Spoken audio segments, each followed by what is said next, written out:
জাহান্নামের আগুনের প্রথম ফোঁটা, প্রথম স্পর্শ যখন জাহান্নামের আগুনে লাগবে, ছুঁইবে, সাথে সাথে নাফরমানের পুরা দেহ, ভিতরের সমস্ত অঙ্গ প্রত্যঙ্গ, কলজা সুদ্ধা একই মুহূর্তে জ্বালাইয়া ফেলবে। দুনিয়ার আগুন কখনোই এভাবে জ্বলে না।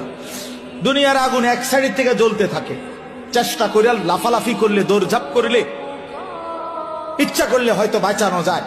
এটুকু পুড়ে গেছে, বাকিটা বাইচা গেছে, এটুকু পুড়া গেছে, বাকিটা বাইচা গেছে, আঙ্গুলগুলো পুড়া গেছে, বাকিটা বাইচা গেছে, ঠিক না?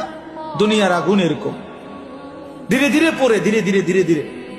কিন্তু আল্লাহর কসম, আল্লাহ কোরআনে বলছে, জাহান্নামের আগুন যখন প্রথম সেকেন্ড স্পর্শ করবে, কলজা সুদ্ধা ভেতর বাহির পুরাটা একসাথে প্রথম মুহূর্তেই জ্বালায়।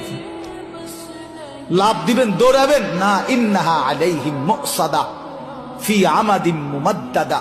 আল্লাহ বলেন, আগে জাহান্নামের মোটা খুঁটিতে বান দেওয়া হবে, এরপরে আগুন জ্বালানো। হ্যাঁ, এটা কোরআন শরীফের আয়াত।